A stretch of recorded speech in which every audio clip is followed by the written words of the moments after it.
За та бүхний энэ өдрийн амар амгалан айлтгая. Шинжлэх ухаан танин мэдхүүн судлагдсан нэвтрүүлгийн шинэ дугаар эхлэхэд бэлэн боллоо. Манай өнөөдрийн дугаарын хүндэт зочноор Монгол Улсын гавьяат багш, боловсролын магистр, боловсролын их сургуулийн хүндэт доктор, төвшин төгс багш маань өргөдөн ирлээ. Таныг бидний урилгыг хүлээж авч ирсэнд талархаж байна. Баярлалаа. Та бүхэн сайхан зусч байна уу? Сайхан зусч байна уу? Сайхан зусч байна. Тэгээ энэ жилийн хувьд бол эх жил болох хүүхдийн байгууллага 100 жилийн босго жил байна. 99 жилийн болж байна. Түүнтэй холбоотой Монголын хүүхдийн байгууллага үүсэн байгууллагада 100 жил болчлоо. Эх жилийн өргөнд тэмдэглэх нь байна. Энүүнтэй холбоотой юм асууя гэж өөрөө өрсөн юм а. Яагаад гэвэл өөрөө бол хүүхдийн байгууллагад насаараа ажиллалаа штэ. Тэр түүх намтрын чинь үзэж явах тэр 1964 оноос хүүхдийн байгууллага, боловсролын байгууллагатай холбогдсон юм байна. Миний бодлоор бол 55 онд пионерт ирснээсээ бодоход бараг 70 жил байхгүй юу? 64 онд албан ёсоор хүүхдийн байгууллагад ажилласан гэж бодоход 60 жил байна тийм ээ? Багш болсон. Тэгэхээр хүүхдийн байгууллагын 100 жилийн 60-70 жилийн одоо өөрийнхөө амьдралаараа биеэрээ туулсан хүнээс юм асуухгүй хинээс асуух вэ гэж бодож байна. Тэгээ яриагаа болоод ингээд бидний сэдв одоо хүүхдийн сэдв байгаа учраас ер нь хүүхд гэж хий юм бэ? Хүүхдийн ертөнц гэж одоо та яг юу болж харддаг юм? Эндээс яриагаа эхлэе. За баярлалаа. Тэгэхээр танай нэвтрүүлгийн нэр бол судлагдах. Тэгэхээр монголчуудын хувьд бол ер нь одоо хүүхдээ бол энэ сайн мэддэг юм шүү дээ монголчууд. Хүүхдээр нь мэднэ гэж бодоод байгаа. Гэтэл хүүхдийн ертөнц гэдэг чинь бол одоо бие даас их том ертөнц. Дамаа тэр ертөнцийн нэгдэж байдаг хүүхдийн байгууллага хөдөлгөөн гэдэг бол бүрч судлагдаагүй. Одоо онгон атраараа ийм зүйлийг дээ. За би Хөв заяаны одоо тэр тавилангаар гэдэг юм уу, зураг төөргөр гэдэг юм уу, энэ хүүхдийн байгууллагатай холбогдож 60 жил болчих. Энэ хооронд бол одоо хэд хэдэн одоо нийгмийн байгууллагыг үзээд хэд хэдэн Монголын пионер насны үеийнхэнтэй бол хүүхд насныхэнтэй бол одоо амьдралыг мэдэх одоо тийм нэг амьд гэрч болчихчтэй. Тэгэхээр таны өнөөдрийн асууж байгаа юмыг сонсохдоо зэрэг за хүүхэд бол бүх эцэг их бол хэдийд хүүхэдтэй болох уу, болсон хүүхэдтэй яаж өсгөд төрнүүлэх үү, тэгээд яаж сургууль хүртэлх амьдралыг өөрсдөө яах вэ гэдэг нь бол одоо гэр бүлийн асуудал, аав ээжийн асуудал. Ер нь нийгмийн амьдралд орсон цагаас эхлээд одоо хүүхдийн байгууллагын холбогдоод явцдаг. Тэгэхээр энэ тал дээр одоо өнөөдрийн яриа маань өөрөөр хэлбэл нийгмийн гишүүн болсон хүүхэд нийгмийн амьдрал донд орсон. Тэндээс л эхлэе. Тэгэхээр энэ бол цэцэрлэгээс эхэлчихэж байгаа юм үндсэндээ. Юу хүүхдийн эрхийн тухай конвенцэд бол нэг юуг тайлбарлаж байна вэ гэхээр хүүхд гэдэг бол 18 нас хүртэлх хүмүүсийг хүүхд гинэ гэж хэлж байгаа байхгүй юу? Тэр бол ерөнхий хүрээг нь хэлээд байна тийм ээ? Тэгэхээр хүүхэд бол одоо манайхаар өнөөдөр 2 ойтой хүүхэд хуучин монголчуудын хий насын оруулаад 3 настай болчихж байгаа юм л да. Ингээл одоо хамт олон дотор гишүүн болчихж байгаа. Цэцэр сургуулийн өмнөх боловсрол чинь төрийн бодлогоор одоо хэрэгждэг алба шүү дээ. Тэр чинь одоо улсын төсөвтэй, төрийн бодлоготой одоо сургууль хүмүүжүүлэх ухааны одоо мундаг том салбар болоо явж байна. Тэгэхээр энэ наснаас эхлээд бол хүүхэд үндсэндээ нийгмийн гишүүн болж нийгэмшиг үеийг эхэлж байгаа. Эхний үедээ бол мэдээж хэрэг цэцэрлэгийн насанд, бага сургуулийн насанд хүн төрх нь бол төлөв шараахан гүйцээгүй байдаг. Тэгэхээр дунд наснаас эхлээд бол үндсэндээ бол хүүхэд өөрийн гэсэн ертөнцтэй нийгмийн амтан, нийгмийн гишүүн. Энэ үеэс бол хүүхэд бол хажуудах хүнтэйгээ, аав ээжтэйгээ, найз нөхдөйгөө харилцаанд орно. Ингээд ирэхдээ бол энэ бол үндсэндээ бие хүн төлөв шиг. энэ замыг бол бид одоо сайн мэдж явах хэрэгтэй. Ингэж ийм байгааг мэдснээрээ бол биднүүд одоо хүүхдийгээ бол их иргэн болгоод төлөвшүүлэх тэр зам бол их гэрэлтэй тодорхой болж нэгдэх юм байна. Тэгэхээр бид бол тэр нийгмийн гишүүн болгох бие хүн болгох тэр талд нь бол үнэхээр учир дутагдaltaй хэвээрээ байна. Тэгэхээр танаа судлагдхуу нэвтрүүлэг бол үндсэндээ ийшээ чиглэх байх гэж би боддог болж байна. Би бас нэг ганц хүнээ сонсч байсан юм аа, нэг ингэж хэлж ирсэн байхгүй юу. Гэхдээ энэ хүн биш хүүхэд шүү дээ гэж. Та. Энд одоо өөрөө чинь хэлж байгаа бол тэр чинь хүүхэд бол хүн төдийгүүр нийгмийн харилцаанд орсон нийгмийн идэвхтэй гишүүн байж шүү дээ, тийм ээ. Тэгэлгүй яг. Ийм хандлага бас байгаад байх шиг байгаа юм. Үнэн. Тэгэхээр том хүн бүхэн бол хүүхэд байсан. Хүүхэд бүхэн том хүн байгаагүй. Тэгтээ зэрэг бол хүүхдийн ертөнц, том хүний ертөнц гэдэг чинь хоёр их том ялгаатай ертөнц байгаа шүү дээ. Тэр ялгаатай ертөнцийг том хүн өөрийнхөө талаас хараад байхдаа зэрэг хүүхдэд яаж очих вэ? Учир дутагдaltaй л очих шүү дээ. Тэгээд тэр хүүхдийн ертөнцийг бол биднүүд хамгийн түрүүнд ойлгох хэрэгтэй байгаа. Одоо юу гэдэг юм, жохон хүүхэд одоо бүр одоо балчир хүүхдүүд хүртэл нийгмийн амьдралыг маш гярхаа хурц тусгаж аваад тэр тусгаж авсныг бол насан туршдаа хизээж мартахгүйгээр одоо тэр ч одоо бүр станаг балархгүйгээр одоо суудаг байхгүй. Тэр бидний тэр нийгмийн гишүүн болгохын тулд бол биднүүд их багаас нь их л зөв одоо гэрэл зураг тэр хүний тархинд зүрх сэтгэлд суулгах ёстой юм л да. Төдөгөн юмд байдаг юм уушчих нэг ийм юм яваад шүү дээ. Бурхан хүүхдийн бурхан нас гээд 5 хүртэл 3 нас 5 нас хүртэлхийг хэлээд байна шүү дээ. Тэгэхээр тэрийг юу гэж тайлаад байна вэ гэхээр энэ насанд бол хүний амьдралд олж авч байгаа бүх мэдлэгийн их өндөр хөвлөд байгаа маа 70-80% бараг тэр үед авдаг гэж. Одоо тэр бичиг ном сураагүй тэр балчир үед саяын таныг хэлдэг шиг тэр ургаж сэгэлж байгаа тэр үед авдаг байна шүү дээ. Тэгэхээр энэ бол маш хариуцлагатай зүйл биш. Хичнээн олон би төрсөн хойно хичнээн сургууль төгсөөд авсан тэр мэдлэгээсээ энэ бага насны бурхан насны хүүхэд насны мэдлэг хоригдлуулна гэдэг бол тэр үед хүүхдийг одоо энэ чигрээдүн их том ертөнц гэдэг утгаар нь тойлж явах болохгүй нэ шүү дээ. Тий. Тэр одоо харах ухаанаар бодъё л одоо манай ихээ том эрдэмтэд одоо нийгэм төрийн зүтгэлтэнгүүдийг бол Орос боловсралтай ч гэдэм үү. Европын өрнөтийн боловсралтай, аль эсвэл дорны боловсралтай гэж биднүүд ярьж байна шүү дээ. Тэгээ тэр хүн бол жишээлбэл баруун Европод 5 жил герман сурлаа гэхэд бол тэр хүн 5 жилийн дотор Германы ёс заншлыг, хоол ундыг мэддэг болно. Герман хүнтэй харилцдаг болно. Германы одоо талаар бол тэр бол ижвэрэн одоо төлөвшчихсэн хүн бидэнтэй хамт амьдарч байна. Тэгэхээр манай дэлхийд Монгол оронд ирсэн тэр хүн эхний 5 жилдээ л саяын тэр Германд 5 жил сурсан хүнтэй адилхан одоо жинхэнэ Монгол хүн л Монголын газар нутагтаар л бий болж байгаа юм шүү дээ. Тэр хэзээ ч одоо хувирч өөрчлөгдөхгүйгээр.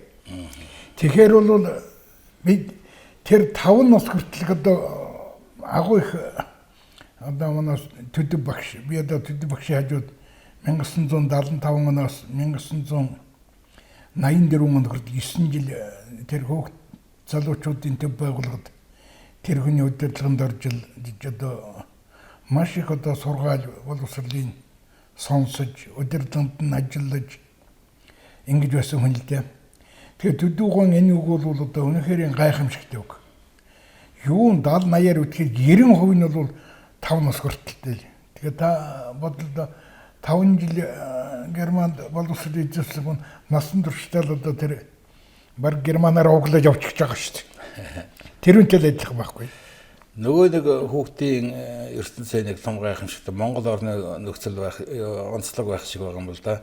Манайх нэг 3 сая гаруй хүнтэй байхад 3.1 буюу одоо сая гаруй хүүхд байж шít. Тий. Тэгэхээр хүүхдийн байгууллагад насаар өөрөө ажилласан гэдэг чинь Монголын нийт хүн амын одоо 3.1-тэй ажиллаад байсан байж тээ. Тэгэхээр энэ чинь маш том хариуцлага үстэй. Тэгэлгүй миний одоо ажиллаж исэн тэр улсууд чинь хүүхэд байсан бол одоо тэднүүд чинь өвөө эмээ болоод одоо явцсан ба. Тэгэхээр өнөөгийн Монголын нийгмийн одоо 3-4 үетэй ямар нэгэн хэмжээгээр би ажил амьдралд холбогдчих чи.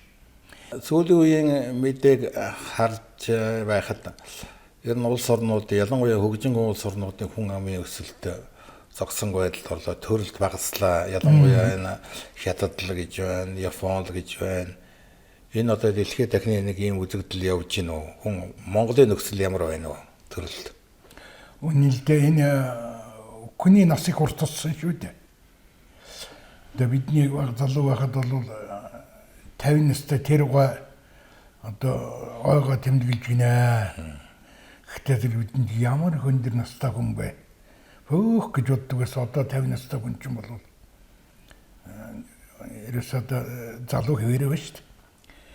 Манай монголчуудын дундч наслт бол одоо ингээд 60 гэдээс 70 гэдэр орчлоо. Хуучин дундч наслт 40 гэдтэй л байж шүү дээ.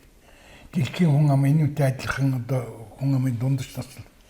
Тэгтээ зэрэг бол хүн ам хэдий ч нэ урт наслаад ирнэ үү нийгэмд одоо хүн амын насчид бол их болж байна.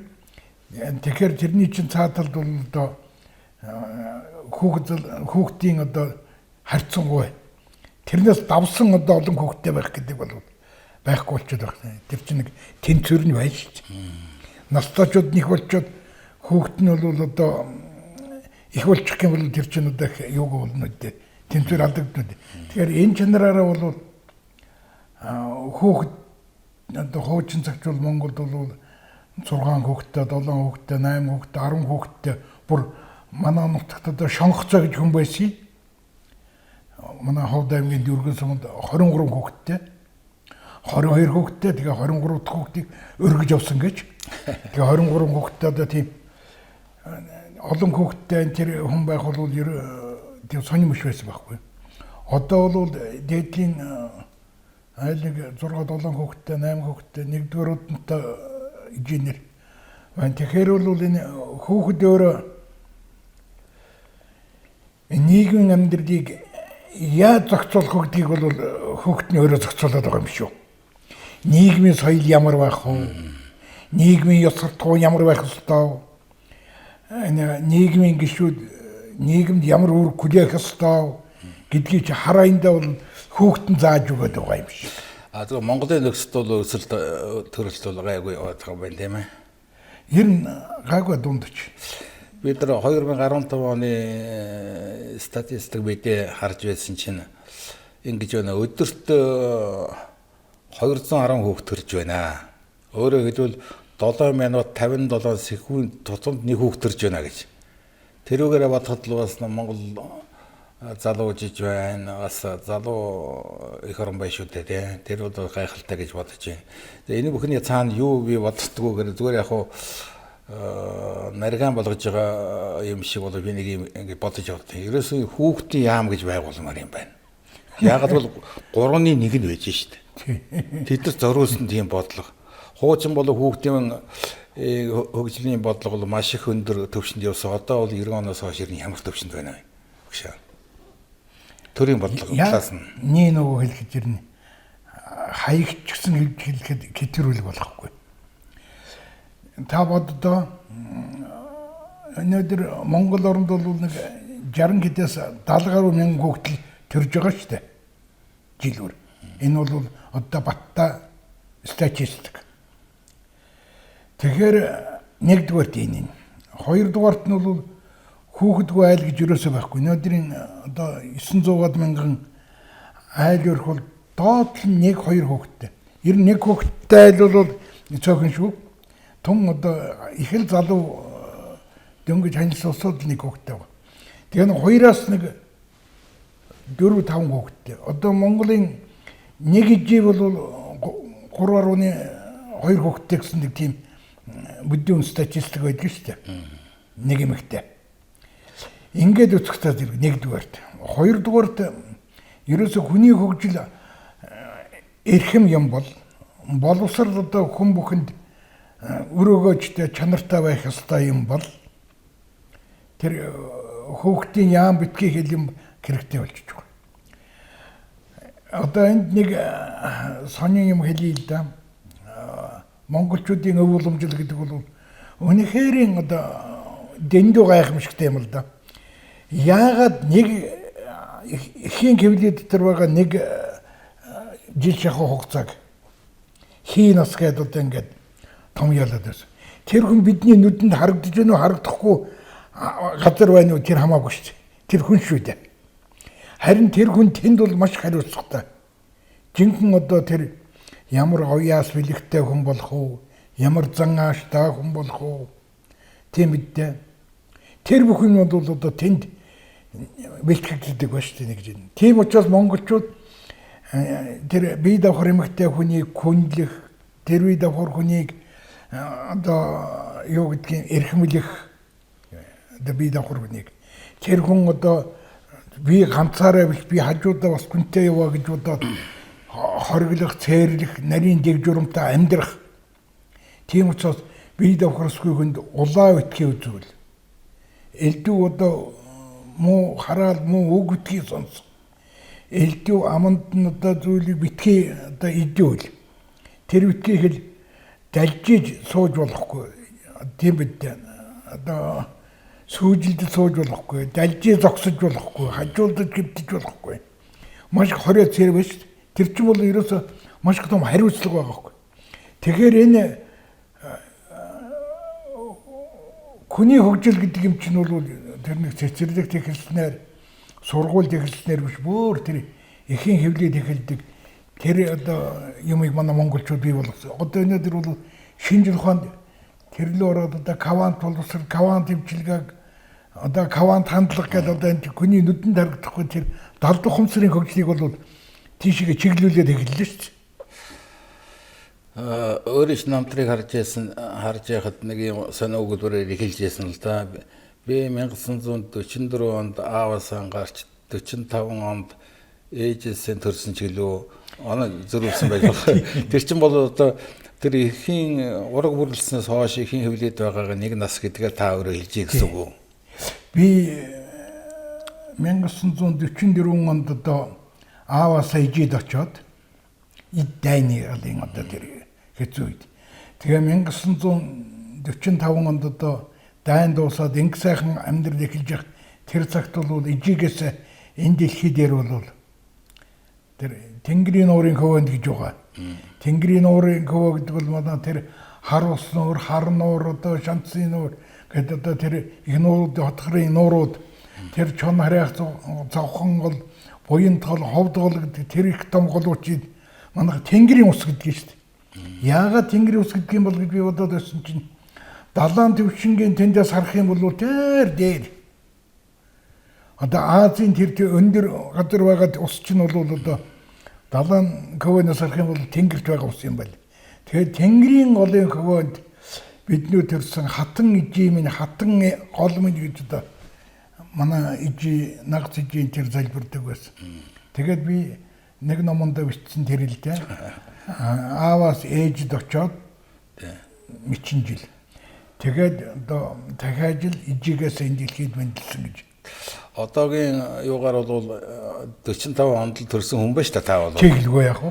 Би тийм учраас 44 онд л. Хийн насаа 44 гэж гэдгээр нь аавна гэдэг чинь нэг том өв соёлын нэг жишээ байна л да. За ингээд хүүхдийн асуудлаар яриул бидний яриа дуусахгүй юм байна. Би одоо нөгөө байгууллагын түүх асуух гэдэг байгаа хүн шиг. Харин тийм ээ. Орё гэж бодож байна. Тэгэхээр олон улсын төвшөнд хүүхдийн байгууллагын боловсрол хөгжил хүүхдийн байгууллагын ер нь хөдөлгөөнүүд байдаг шүү дээ. Энэ ер нь ямар үүрэгтэй, ямар түүхэн уламжлалтай юм. Тэндээс ойлоо яриагаа эхлэе. 1900-аад оны үед өөрөөр хэлбэл 20-р зууны эхэнд энэ Европод одоо ажил дүр хөгжөөд ажилчин анги их бөөгнөрөө хотчоод ирэхдээ тэрнийг дагаад хүүхдүүд их бөөгнөрсөн. Тэгээ бөөгнөрсөн хүүхдтэйгээ бол заавал ажиллах тэрнийг анхаарах тийм нийгмийн шаардлага гараад ирсэн. Ингээд 1909 онд тэр Английн мундаг лорд парламентч Байден Паул гэдэг хүн хүүхдийн тусдан байгуулад үе тэнгийн хүүхдүүдийг байгалийн сайханд өөрсдөө хоолоо хийж чад, өөрсдөө хамт аялаад, өөрсдөө хамт унтаад ингэдэг скаутинг хөдөлгөөнийг анх үүсгэсэн. Энэ бол дэлхийн хүүхдийн хөдөлгөөний үүсэл хөгжлийн үүсгэх шалтгаан анхны хэлбэр. За ингээд 1900 уучлаарай.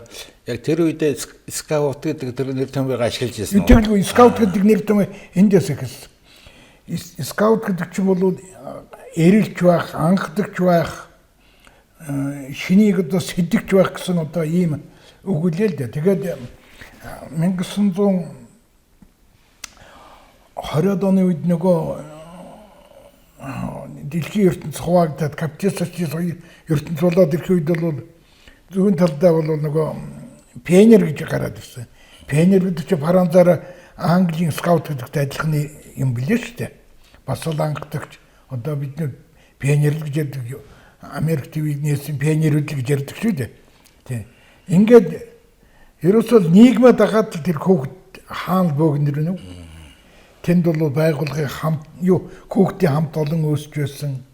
Хүүхдүүд нийгмийн үйл ажиллагаанд оролцоод хөдөлж эхэлсэн. Тэгснэ зохион байгуулалтын дээр хүүхдийн байгууллагууд үүссэн. Бүр энэ тодорхой жишээл бол манай таны тэр үгэлдэг тэр 1925 онд их нацгад оржийн санаачлагаар бий болсон хойчий залгууч багчуудын холбоо. Өөрөөр хэлбэл жалгын нэг малчны хүүхдүүд байжсэн чинь 1921 онд нөгөө ардын засгийн анхны баг сургуулиуд байгуулагдаад хүүхдүүд бөөгнөр зэрэгтэй тэр бөөгнөрсөн хүүхдүүд дээр нь түшгэлж нийгмийн гишүүн болгохын тулд үзэл санаа суулгахын тулд бие хүн төлөвшүүлэхийн тулд тэр анх Европт үүсчихсэн тэр бэлэн туршлагыг аваад дээр нь тэр үед зөвлөлт толгой тусдаа пионерүүд маш их бөөгнөрч пионерийн хот тусхан бүхэн пионерийн хамт олонтой болж байсан. Тэр журмаар 1925 онд манай хойчий залгамж пионер багчуудын холбоо гэдгийг бол байгуулав. Нацгад орж тэр өөрөө бүхий олон гэдэг дуугийн зохиогоод, бүчийн зохиогоод, тангаргийн зохиогоод тэр хүүхдийн байгууллага бол их маш хурц сайхан тод бэлэг бэлэгдэлтэй байх ёстой. Тэр бүгдийг бүтээсэн. Тэгэхээр нацгад орж бол болон түүнтэй хамт ажиллаж байсан тэрл буян нэмэх Жаданба, Дамбадар жихмэтийн тэрвийн сэхэтнүүд бол ямар их алсын хараатай, нийгмийн тусгал сайхантай, хурц тусгалтай тийм хүмүүсүүд байсан мэдэгдээд байна. Тэр гайхалтай сайхан түүхэлтэй их нацгад оржийг бол бид нар уран бүтээл зохиол талаас нь Монголын орчин үеийн уран зохиолыг үндэслэх талаас нь илүү сайн мэддэг боловч нийгмийн зүтгэлтэн гэдэг талаас нь бага ярьж гин удаа гэдгийг жишээ наач юм байна л да. Үнэхээр энэ чинь юм үзэж нүд тайлсан хүний хийх ёстой ажил шүү дээ. Дэлхийн жишгийг хараад хийж гинэ тийм ээ. Бэлэгдэлтэй, дуутай, зохион байгуулалттай, бүтцтэй өөрийн тийм ээ. Тэрүүний яг гар учмал юу гэдгийг тийм гэрчлэх юмнууд нь хэрэг үлдсэн байдаг архивд. За би нэг хөндөгдөөгөө нэг нууц эксурвуулж маягтай тийм дуртал би ярив. Би 1985 онд перестройк хийсний дараагаар пионерийн байгууллагын төвөг судлах гэж тэр үед 25 оны пионерүүд цөмөд сэрүүн тонголог байх үед бол уулзаж ярьж байхад тогоо гэж нэг хөгшин байлаа 1925 оны пионер насаараа Монголын хамгийн анхны цэцэрлэгээр хэрэглэж байсан юм шүү дээ тогоогоо. Тэгээд тогоогоо хэлж байсан. Нацгад орж бол бүх гар бичмэл бүх юм бол ингээд тэр л пионерийн тангаргаас эхлээд тэр л ямар Тэр 26 он анхны залгамж сэтгүүл гаргаж явах үеийн 26 онд пионерийн багчуудын мөрдөх дэвтэр гэж арга зүй ном хэвлүүл бичиж байсан тэр үеийн бүх цаасуудыг зөмий маш их нимба хадгалуулдаг байсан. Нэг тийм одон шиг хавнд бол хийгээл одоо энэ бол 100 жилийн дараа хэрэг болон 50 жилийн дараа хэрэг бол ингээд байсан. За ингээд 1929 онд нэг хэдэн хариуцлагагүй хүний одоо балгаар эвлийн төвөрөний одоо модон байшин шатсан. Тэр модон байшин дотор байсан модон шүүхэттэй бол пионерийн байгууллагын төвхтэй холбоотой, эвлийн төвхтэй холбоотой тэр их олон одоо бичих цаас үнэтэй одоо их сурвалжууд бүгд одоо шатсан. Тэр бол 1929 онд бол нөгөө зүүнний завхрал гарч ирээл одоо тэгэл хуучин цагийн тэр улсуудыг одоо санаа сэтгэл нийлэхгүй болсноос болоод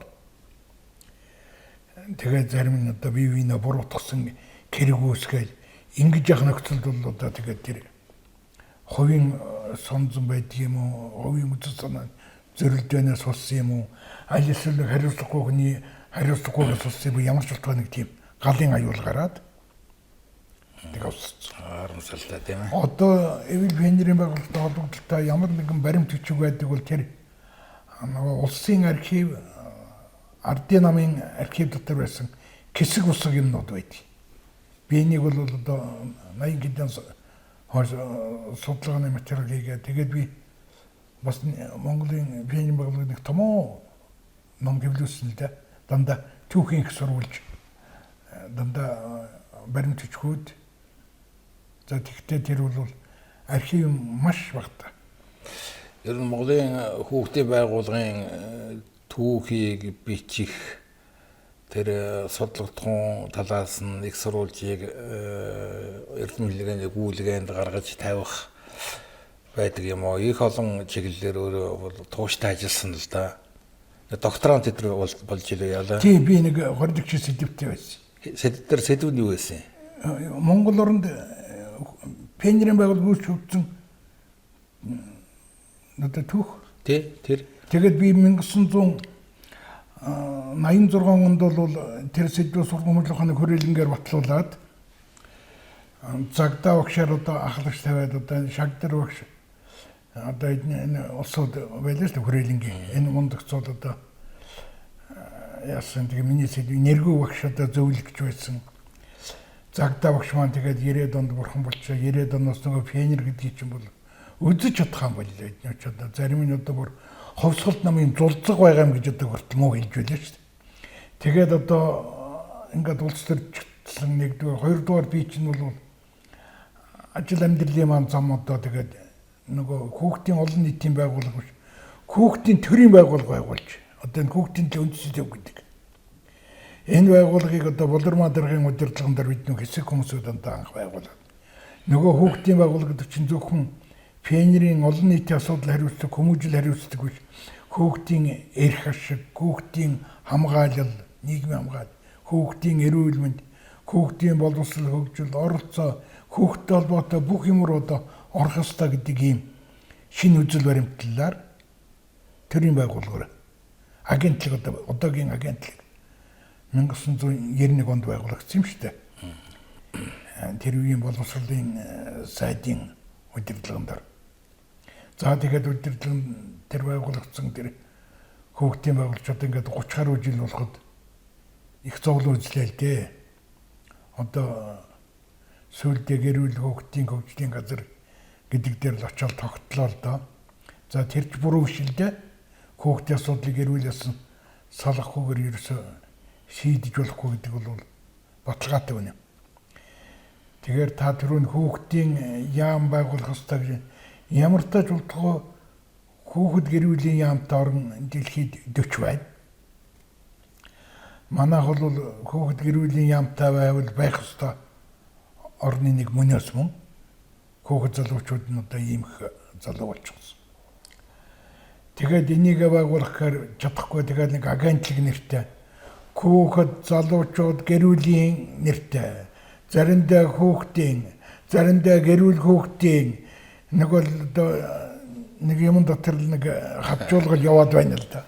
Хамгийн сүүлдэр залуучуудыг яваа хийсэн байна. Залуучуудын нэг авч хаяад гэрүүл хүүхэд хоёр дээр тогтсон. Тэгтээ тэнд гэрүүлийн асуудал нь бол хүүхдтэйгээ холбоотой гэрүүлийн асуудал ярих гэж эдийн засгтай холбоотой гэрүүлийн асуудал, эрүүл мэндэд холбоотой гэрүүлийн асуудлыг бол ярих болцоогүй шүү дээ. Тэр агентлагийн үед бол. Ер нь яг Монгол хүмүүжил талаас харахад Монгол гэр гэдэг чинь өөр агуу орчин байж байгаа. Тэр бол баг би даасан нэг засгийн газар байсан биш үү? Хүмүүжүүлдэг сургалтын том орчин тийм ээ. Аав ээж яг хараад дуурайж үлгэрлэж явдаг. Одоо би жишээлбэл эцэгээс харуулаа. Миний дор 8 дуу. Тийм үү? Тий, 8 дуу. Тэгэхээр бид нар чинь томчууд нөгөө багчуудаа бол хүмүүжүүлнэ шүү дээ. Ингээд тэгэхээр чинь одоо аав ээж харж байна, аав ээжийн нүдэн дээр хичээл хийх хоолундаа итгэс ахуулаад тэгэл нөгөө тэгэл ахын нарын дүүнэрээ хүмүүжээл хууч уцаа дүүнэртэй шилжүүлээл ингээл их хамтаж гэр бүлсэг ийм жинхэнэ Монгол ахуй дундаас гараад ирж байгаа шүү дээ. Ийм юм одоо ер нь их л алдагдчихл байх шиг байх юм да. Тэнд чинь одоо Монгол ахуйч гараад ирж байгаа. Монголын нийгэм бүхлээр тэнд сүндэрлээ тусчиж байгаа байхгүй юу? Монголын нийгэм бүхлээр сүндэрлээ. Та түрүүн төдөөгийн тухай нэг санаа сэтэд ирэхэд төдөөгийн сэрүүн хонголог байхдаа тэгэхэд одоо 700 гаруй бол одоо гэр бүл байсан л да, Монголд айл байсан. Тэгээ Монгол орон гэдэг чинь бол 700 гаруй ерөнхийлөгчтэй, 700 гаруй ерөнхий сайдтай, 700 гаруй одоо ийм ван тулс оршиж байгаа юм аа. Энэ ван тулсын одоо эрх мэдэл дотор бол хүнээ хөгжүүлэх зорилт бий, хүнээ эрүүл байлгах зорилт бий, хүнээ ёс хуульд захирддаг болох юун ч энд байгаа. Тэр одоо янз бүрийн ит хоолоор дох өмс хөвтөр нийгмийн хамгааллын асуудал тэр айл өрхөд байгаа. Тэр энэ 750 гаруй одоо ван тулсын асуудлыг бол шийдэхгүйгээр одоо энэ Монгол гэдэг нэг улсын асуудлыг шийдэхгүй гэж маш их мэрэгэн нэрийн гэж одоо томьёож бичижсэн шүү дээ багш. Тэгэхээр Монголын хүүхдийг хүм болгох тэр үйл явц ахуйтайгаа холбоотой байгаад байна шүү дээ. Өөр бүтсэн байгаад байна. Тэр үе шиг Монголын хүүхдийн байгууллага олон улсын хүүхдийн байгууллагатайгаа харьцуулахад юугаараа ялгарч юугаараа онцлог гэдэг. Ялангуяа үүсэл эхлэлийн үед илүү тод харагдчихсан байх та. Нэг шог үг гэлээ. 1920-ад оны үед Майский гэж одоо Оросын одоо нэг судлаач хүн Монголд одоо судалгаа хийгээд орчин үеийн Монгол гэдэг ном хэвлүүлсэн шүү дээ. Тэр орчин үеийн гэдэг 1920-ад оны орчин үе л дээ. Тэр номон дотор бичснээр дараагаар нь 1920-ад оны ихээр одоо Америкийн судлаач Эндрюс Монголд ирэхдээ тэр хоёр судлаачийн бичсэн нэг юм байна. Хэн Майский Монгол хүүхэд 11 нас хүртлээр төлөвшөөд хүн байх бүх одоо мэдлэг чадвар дадлагаа бол олоод авчихдаг. 11 наснаас хойш сурах юм нэг үлддэггүй юм гэж. Аль хэдийн 11 нас гэдэг чинь бол иргэн болоод төвшчихлээ. Монгол хүүхэд, Монгол ахуй гэдэг юм чинь бол ерөөсөө дэлхийд ижилгүй тийм ээ. Одоо тийм нүүдлийн соёл иргэншилтэй, өв уламжилтай, түүхтэй, соёлтой, ёс заншилтай их буурлын систем байна шүү дээ. Тэгжээд 1920-ад оноос эхлээд Европчод тэгээд дараагаар нь 20-ад оноос үндсэндээ суурин амьдрал руу ороод ингээд одоо хамгийн сүүлд одоо өнөөдрийн байдлаар сонгомл нүүдлийн соёл иргэншилтэй, хамгийн залуу нүүдлийн соёл иргэншилтэй, хоёр соёл иргэншил зэрэгцэж байгаа юм орон ба шүү дээ. Энд байгаа хүүхэд, тэр хүүхдийн хамт олон, тэр хүүхдийн байгууллага, тэр бүхэн бол одоо дэлхийд их л өвөр мэц их л нарийн ухаанаар л одоо бодлогоор одоо жолоодох ёстой юм л одоо нийгэм асуудал юм да. Тийм. Тэгээд яг ийм өвөр мэцэмийг гадны туршлагыг шууд хуулж авчраад тэрүүн дээр нь тохоо тавьчихаар чинь бодлого өөрчлөлт байна л да. Ухаандаа тэр пионер гэдэг үгийг авахгүйгээр өөр монгол сайхан үг авах боломж байсан л байх та. Тэр үедээ. Тэндээсээ тэгэл нөгөө пионерын билэл нам гэж бас улс төрсэн байгууллага болоод хөрчиж штэ. Тэр нэр томьёо гэдэг чинь тийм аюултай байна шүү дээ, тийм ээ. Тэгээ хойчийг залгамжлагч багчуудын холбоо гэдэг чинь их гоё үг л. Гоё үг юм биш үү? Хойчийг залгамжлах гэдэг байгаа шүү дээ. Дууга нацгад залгамжлагчийн дуу гэж бүх болныг хэлж ирсэн шүү дээ. 26-нд хэвлүүлэхтэй. За байгууллагаа юу яриад байгаа. Тэгээ Монголын хүүхдийн байгууллагын хөгжлийн одоо сургамж туршлага нь одоо гэж ярил одоо юу гонсон ч ярьж болох уу? Ялангуяа одоо 25 оноос 90 он хүртэл хоёлаа бодъё доо. Энэ пионерын байгууллага гэдэг нэртэй байсан 25 оноос 90 он хүртэлгийн 65 жилийн түүхийг хөөгөөд үзэхдээ зэрэг одоо нийгэм улсын амьдралыг л дагаж хөгжсөн байна. 1925-аас 1935 он хүртэл бол яг ардын засгийн одоо шинэ бодлого бол хүүхдийн хүмүүжүүлэлт тэр бодлого нь явж байна. 35 оноос 45 он хүртэл ч нөгөө дайны өмнөх нөгөө улс төрийн хэлмэгдэл янз бүрийн үед бол пионерын байгуулагч нь бол одоо бас тэр үнд өртөөд бараг л одоо 1933 оноос чинь 45 он хүртэл 40 он хүртэл чинь бас нэг 10-аад хүн даргуулсан байдаг шүү дээ.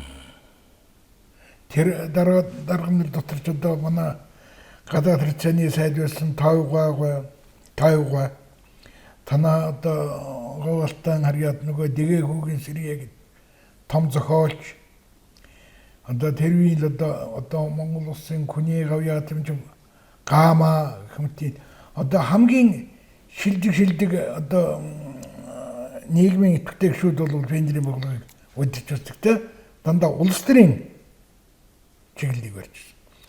Тэгээд 1955 онд 45 онд дайн дуусаад инкам Монгол амьдрал ихтэй зэрэг нь бол энэ пионерын байгуулагч ерөөсөө улс төр дагах юм биш боловсрлоо дагаж хүүхэд хүмүүжүүлэх рүү явах хэрэгтэй байна гэдэг хамгийн шилдэг багш нарыг пионерын байгууллагын дарга тавьж ирсэн.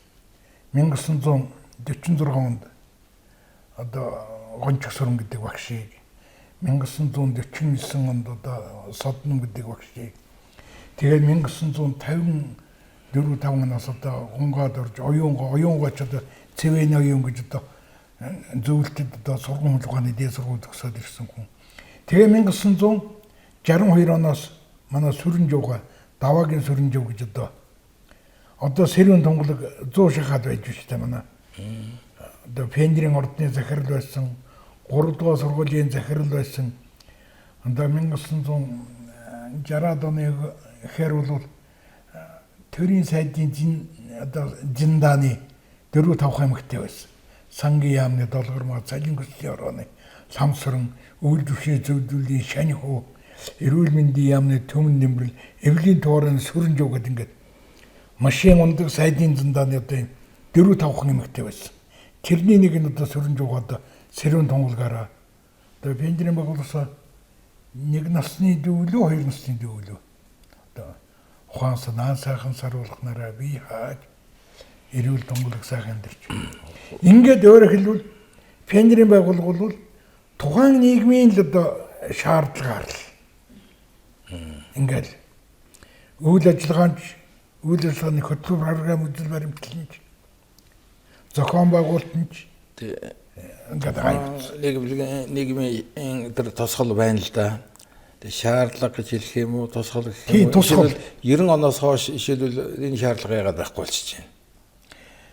90 оноос хойш бол нөгөө хүүхдийн юм чинь бол шинэ нийгмийн харилцаанд ороод ирэх чинь нөгөө хуучин уламжуулсан тэр хүмүүжил төлөвшил тийм юм хайчаад нөгөө яаж одоо эрхийг хамгаалах вэ?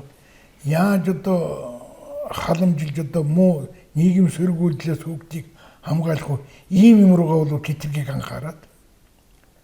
Нөгөө тэнцвэртэй анхаарал тавих хэрэгтэй юм чинь зарим юм нь бол орхигдоод тэгээд одоо хүүхдийн байгууллагын тэр хүүхдүүд өөрсдөө оролцож бий болгодог тэр байгууллага хөдөлгөөн байхгүй болчихгүй. Ингээ үндсэндээ яриад оноос бол хүүхдийн байгууллагч хүүхдийн төлөө ажилладаг байгууллагууд л өнөөдөр хүртэл ажиллаж ирсэн. Төрийн ч бай, төрийн бусч байгууллага байна. Тэгээ 90 он гарангууд их сонин зүйл болсон шүү дээ. Хүүхдийн нэртэй юм болгоныг устгахад эхэлсэн байхгүй. Юуны элдв очрын нэрмжид хүүхдийн кино театр гэж байхгүй болсон. Хүүхдийн тоглоомын талбаанууд байхгүй болсон. Хүүхдийн парк нь өөрчлөгдсөн. Юу ч болоод бамбуу шоп байхгүй болсон. Залуу техникчдийн ордон байхгүй. Энэ эзэнгүй болсон юм байхгүй тийм. Тэгээ хамгийн амархан одоо устгах юм инвест юм уу эсвэл цаанаатын том хүүхдийн төлөө анхаарлыг төрийн бодлогыг сарниулах юм гадны ч юм уу тийм нөлөөлөл байсан юм уу би нэг сайн ойлгодгүй юм. 1989 онд хүүхдийн эрхийн конвенц батлагдаад 1990 оны хавар манай улс тэр конвенцэд нэгдсэн. 1991 оноос эхлээд нүүбийн хүүхдийн сангийн сүрэн төлөөлөгчийн газар Монголд ажилласан. 1993-4 оноос эхлээд энэ Английн хүүхдийн байсан Дэлхийн зөнгөх комитийн олон байгууллагууд орж ирсэн. Энэ байгууллагуудын үйл ажиллагаа юу руу чиглэсэн хүүхдүүд ерөөсөө хүүхдийн эрх зүйн чиглэл рүү, хүүхдийн хамгааллын чиглэл рүү, хүүхдийн эрүүл мэндийн чиглэл рүү энэ байгууллагууд чиглэгдээд тэрнийг дагаад л манай байгууллагууд явчихгүй юу. Тэгээд үндсэндээ нөгөө яг хүн төлөвшөл Монгол хүн төлөвшүүлдэг Монгол хүнийг одоо хүмүүжүүлдэг нийгмийн гишүүн болох тэр юмнууд нь байхгүй болоод тэгээд дээр нь муу дээр муухай нэмээд боловсролын шинэ хуулийн дотроос хүмүүжил гэдэг үгийг авч хаяад боловсролын яамд хүмүүжил эрхэсэн орлого сайд байсан гэлтсэн байсан байхгүй болгоод сургууль дээр хүмүүжил эрхэж байдаг байсан байхгүй болгоод ингээд үндсэндээ бол ер нь манай нийгэм өөрөө хөл толгоогоо мэдхэ болоод тэрний замд бол хүүхдийн эрх золиослогдоод хүүхдийн байгууллага бас тэрнийг дагаж одоо ингээд тэгээ энийг бол бид одоо хэлэхгүй хэлж байсан. Энэ амьдрал донд би өөрөө байсан. Байсан учраас бол одоо зарим нэг тал дээр нь бол одоо хүүхдийн эрхшийн үднээс нийгмийн байдалд нь тохируулаад 1995-нд хүүхд хөгжил хамгаалагчид үндэсний чуулган гэж одоо гайхамшигт томчуулган гэж 1996 онд хүүхдийн эрхийн хууль батлуулж 1995 оноос Монгол Улсын ерөнхий сайдаар удирдуулсан хүүхдийн төлөө зөвлөл байгуулж одоо хүүхдийн эмийг бол одоо аль болохоор нураахгүй нийгмийн харьцаанд бол өргөн хүрээт оруулах гэж ирсэн маш их одоо санал санаачлаг гаргаж тэр чанараар бол ус дэмжлэг авч явж ирсэн л дээ. Тэгтээ нөгөө хүмүүжил төлөвшлөд юмыг бол бид хүчрээгүй. Хүчрээгүй шалтгаан бол ерөөсөө тэр жишээлбэл хүүхдийн кино театрыг бол төрөөр авж байгаа шүү дээ. Тэрийг болуулаад тэгээд өрнгийн бирж болгочихсон шүү дээ. Ер нь тэр газрыг тэр объектыг эдийн засгийн мөнгөний нүдээр хараад авахад хөгжлөх хамгийн боломжтой зүйл нь энэ байна гэд анхаарлын сарниулахын тулд тэр гоё бодлого ярьж хүүхдүүдийн ингээд объектээс нь салгах чарсан дэр нь хэрэгжихгүй шүү дээ.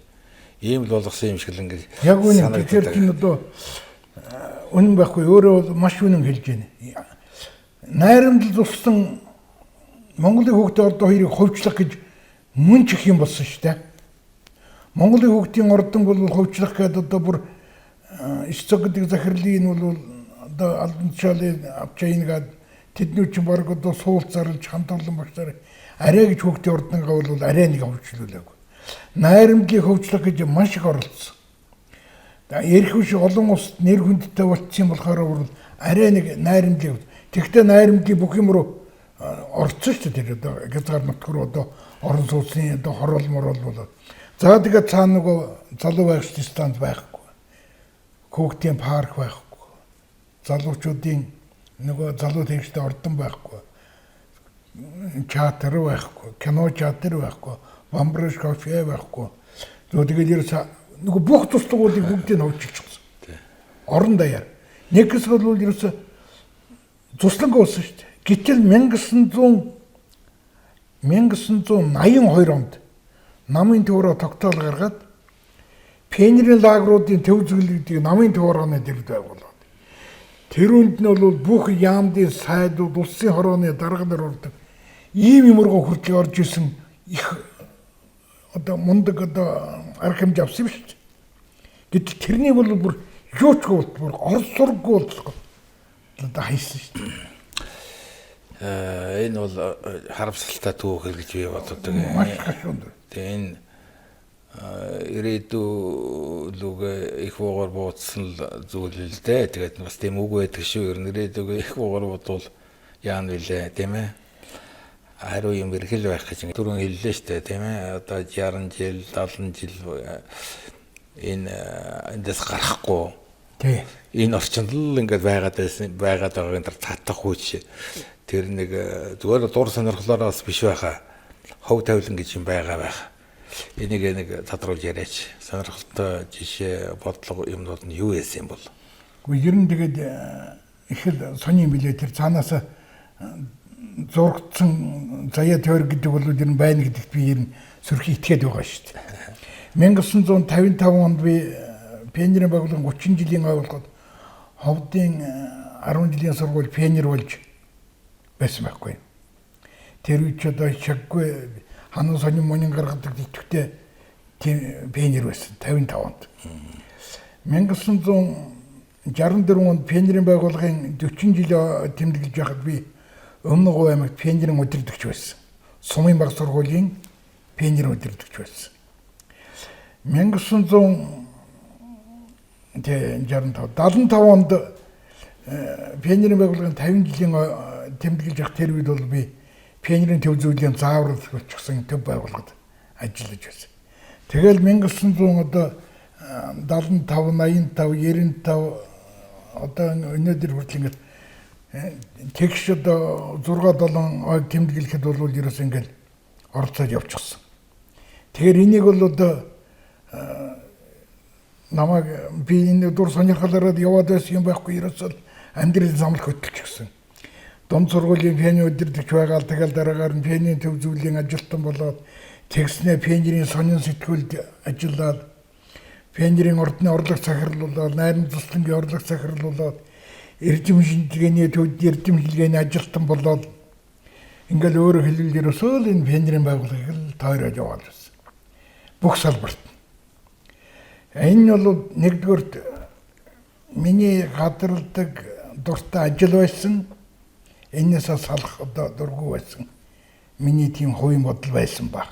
А тэгтээ бол намайг бол одоо би нэг ганцхан жишээ хэлье. 1973 онд би багшийн дээд сургуулийн Монголын анги төгссөн. Ичнээгээр төгссөн чинь улсын шалгалтын комиссийн дараа хорлоо багш байсан.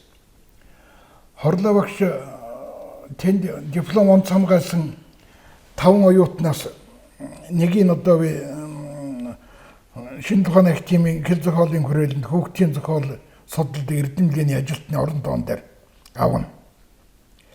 Тэгсэн дээр Барамсаа одоо хэн Үлзэврөгс Максар Жов эднүүд бол одоо надтай хамт яасан л да.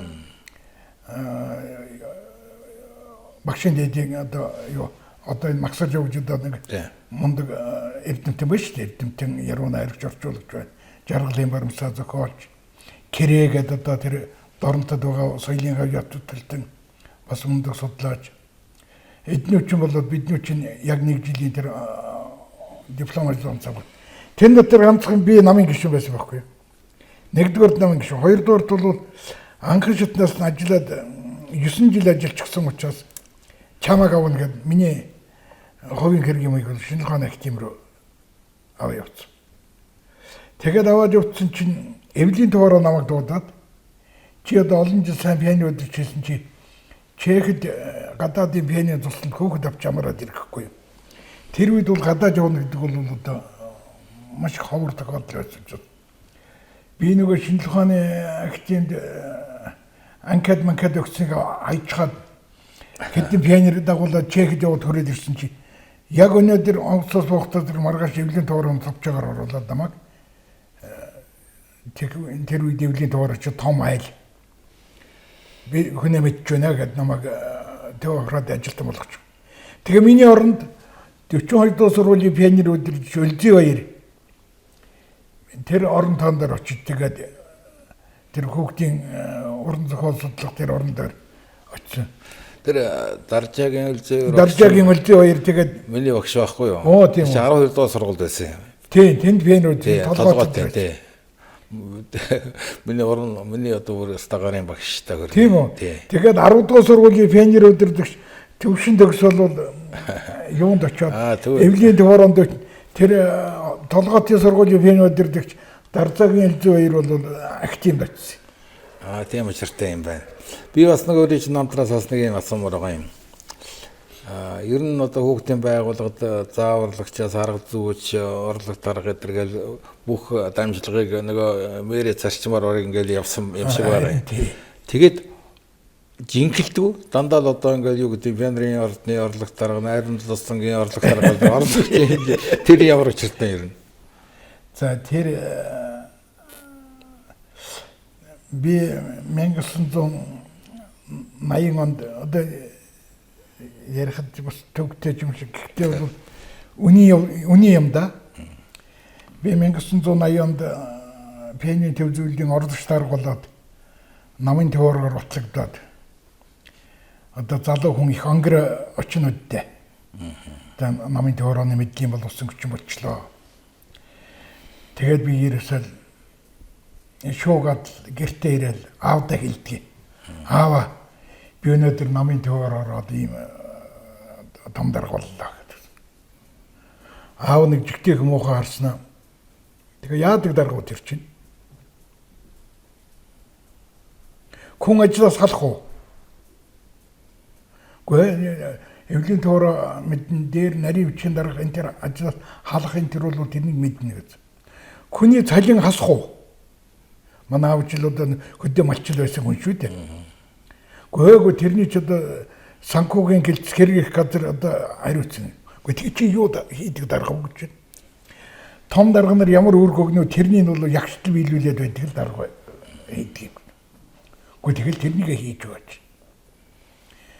Тэгээд тэрний дараа бол аав бол ер нь бол нэгдүгээр өсөж зурдаг хүний амьдралд их сайнарт нөлөөлнө, муугарт нөлөөлнө. Тэгээд ер нь бол одоо нэг дурлаад явах ш ажил гэсэн тиймэрхүү тохиолдлыг надад өгсөн. Хоёрдугаар ерөөсөө миний төрөлхөөсөө надад заяасан авьяас чадварны хөвгтэй хүний удирдлаганд одоо гүйцэтгэх албыг бол ер нь нэлээд сайн хийдэг шиг байгаа юм. Тийм учраас дарга нар бол намайг бол дуртай зарж байхын тулд бол дандаа орлогч юм байна. Нэг үсэг би чинь одоо 8 юмны орлогч болчихсон байсан. Нам өөрийн орлогч дарга, үйлдвэрчийн нэгдсэн хорооны орлогч дарга, пианоны төв зүйлийн орлогч дарга, иргэний хамгаалчийн шатавын орлогч дарга, эвлийн төвөрөний туслангийн орлогч дарга үгүй юу вэ? Дандаа нэг тийм юм болчихсон жиж явсан шүү дээ. Миний төсөөлж байсан юм үнэн байна. Ер нь орлогч гэдэг бол гал тоогоо гэн барьдаг, хамаг ажлыг хийдэг мэрэгсэн хүн л байдаг байхгүй юу? Сайн орлогчтой байна гэдэг бол одоо гэр эзэнгүүддэггүй. Тийм учраас орлогч бол тэр жинхэнэ даргаас их тохоо энэ төр толгой дээгүүр мэрэгсэн хүмүүс байдаг юм да. Тэгээд аргагүй хүүхдийн байгууллагын мэрэгсэн хүн гэдэг нь энэ харагдаж гинөө гэж бодож байсан. Тэр үнэн бол таарлаа. За ингээд тэр хүүхдийн байгууллагын талаар хүүхдийн энэ ертөнцийн талаар бас жоохон хууч хөрлөө. сонирхолтой жишээ юмнууд их олон яригдлаа гэж ингэж бодож байна. Миний бас нэг бодож ирсэн юм бол энэ самбын төвшин төгс гэдэг энэ гавьяат Монголын хүүхдийн байгууллагын их нэвтрхий төл юм, амьд нэвтрхий төл юм байна гэж ингэж боддог. Тэгээч арга байхгүй одоо туулсан он жилүүдийг харсан ч ажилласан албан тушаал одоо нийгэм нөлөөлөх тэр талаас нь харсан ч эрдэмтэн судлаач хүний хувьд бид нар ч одоо Монокол академийн бас эрдмийн зөвлөлийн улсууд тийм ээ. Тэгээд аль талаас ингээд судалгаа, шинжилгээ, сургалт энэ юм хослоод ингээд энэ олон он жилүүдийг туулаад ирсэн байна. Энэ жил бол Монголын хүүхдийн байгууллагын 99 жилийн одоо ингээ он гараад одоо 100 жилийн болно. 100 жилийн үед хүүхдийн байгууллагад энэ 60-70 жил холбогдсон, ажилласан Монголын хүүхдийн байгууллагын түүхийг бүр тусгайлан судалсан энэ эрхмийн хувьд бол өнөөдөр ихтэй хүндтэй зочин байлаа. Тэгээ танд энэ сайхан түүхийг ярьж өгсөнд одоо талархаж байна. Баярлалаа. За үгээр өнөөдрийн судалгаатун нэвтрүүлэг өндөрлөж байна. Дараагийн нэвтрүүлэг хүртэл түр баяртай.